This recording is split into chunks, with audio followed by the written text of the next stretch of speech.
इस बीच एक बड़ी अपडेट जानकारी है कि चीन मामले में रक्षा मंत्री राजनाथ सिंह का भी स्टेटमेंट आया है। उन्होंने chief of defence staff general Vipin Singh Rawat से बात की है। विदेश मंत्री एस जयशंकर और थल सेना अध्यक्ष के साथ भी एक अहम बैठक की है। चीन मसले पर बातचीत हुई है। इसी पर जानकारी देंगे हमारे सहयोगी मनीष। मनीष, क्या बातचीत हुई है?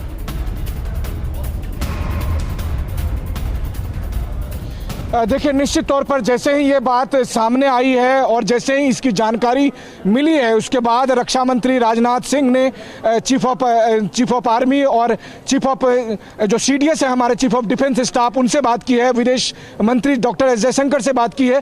तो कुल मिलाकर जो भारत का शीर्ष नेतृत्व है वो इस घटना के बाद सक्रिय मोड में है और हालात क्या है वहाँ पर और इसके बाद की क्या स्ट्रेटेजी है, इसको लेकर बातचीत हो रही है। निश्चित तौर पर अभी इस बात का अंदाजा लगाना मुश्किल है कि उनके बीच आपस में क्या बातचीत हुई है और उसमें बहुत सारे पहलू जो है वो सामरिक महत्व के हैं। तो सरकार चाहेगी कि उन सब बातों को सार्वजनिक किए बगैर इस मामले में क्या आगे की रणनीति अपनाई जा सकती है, उस पर वो निश्चित तौर पर एक तैयारी भी करेगी और आगे बढ़ेगी भी। हाँ, ये बात जरूर है कि हम लोगों को इंतजार है 2 बजे की, जब रक्षा मंत्रालय की तरफ से एक औपचारिक प्रेस कॉन्फ्रेंस होगा। लेकिन जो जानकारी हम अपने दर्शकों तक पहुंचा रहे हैं वो भी रक्षा मंत्रालय के ही हवाले से बता रहे हैं।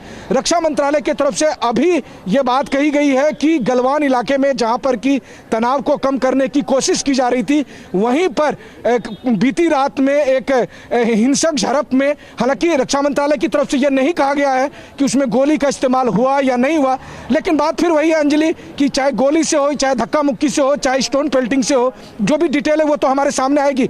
लेकिन सच्चाई यही है कि आज की तारीख में हमारे एक कर्नल रैंक के अधिकारी और 2 जवान शहीद हो गए हैं। ये अपने आप में बहुत बड़ी और बुरी खबर है और निश्चित तौर पर इसके बाद भारत सरकार की तरफ से जाने की खबर है। कोई ऐसी अपडेट आप तक पहुंची है?